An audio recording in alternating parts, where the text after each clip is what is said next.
Hello, it is Heather from The Reading Mama, and today I thought I would share a quick historical fantasy recommendation video. Alma at Alma's Book Journey is doing her journey through time, and she just put her video with Rex, and she has some amazing Rex. I will link it below down here. I have so far kept up with all of her prompts, and I was trying to think, okay, historical fantasy, what could I read? And I am hopefully, my husband is putting new shelves over here tomorrow. So like all my books are discombobulated right now. So I thought, well, now's the perfect time to go through it. So I have a couple of options. I have two that I want to read, and I have two to recommend. And honestly, I would reread them again, even though I just finished one of them instantly. So the two that I've read that I highly recommend for historical fantasy would be Ellen McGinty's amazing book series. We're going to call it a series. They're standalones, but they're interconnected, if that makes sense. So let me tell you first, Saints and Monsters was my favorite book from last year. You've heard me talk about it before. Reread it again earlier this year. Absolutely love it. It is set in a fantastical historical Japan. About the 1900s kind of timing is what you're going on. And you have just so many beautiful things.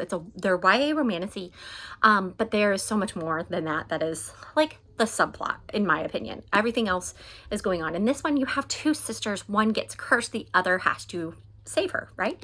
That's her goal. And what I love about Ellen's books are her focus is always on finding strength and weakness, and they are just beautiful. She's a Christian author, but you don't have like overhanded Christian things. You just have general themes throughout. But this is just a phenomenal read. Absolutely loved it. Just finished this one a couple days ago, Last Wayfinder. Oh my goodness, I loved it even more than Saints and Monsters. It was so phenomenal.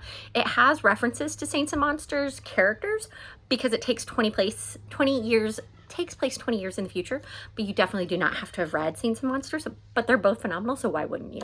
But this follows another set of sisters where a sister is cursed and the other has to save her. Totally different aspect.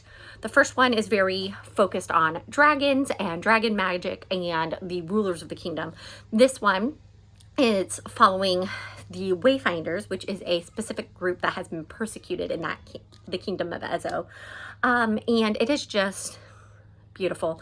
It's phenomenal. I have it all tabbed up with references to the first book and all my favorite quotes and just the beautiful writing. I mean, it is some of the most gorgeous writing, and this is a gorgeous book. I don't have the hardcover of Saints and Monsters, and I wish I did because it is also a beautiful cover, both inside and out. So highly recommend those if you're looking for historical fantasy that I own that I can recommend. There's a whole bunch of others that I could recommend, but I don't have them. What I do own that I'm looking at possibly reading for this prompt next month, I have The Frugal Wizard's Handbook for Surviving Medieval England. And I had to look at that because that's a ridiculously long title. Super silly, standalone Brandon Sanderson. That's all I know. A man awakens in a clearing in what appears to be medieval England with no memory of who he is, where he came from, or why he is there.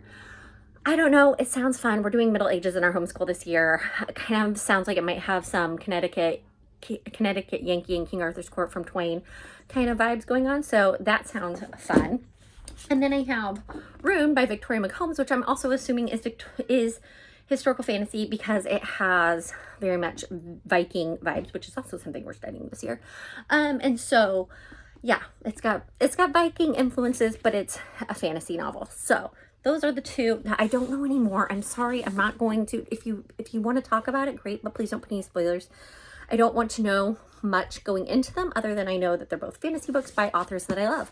So those are my historical fantasy book recommendations for this upcoming month, going along with Alma's book reading journey. Now, she has several time travel ones, so go check those out, as well as others. But if you have a historical fantasy novel that you recommend, drop it below because I will gladly look it up for audiobook and add it to my list. Thank you so much for watching. Have a blessed day.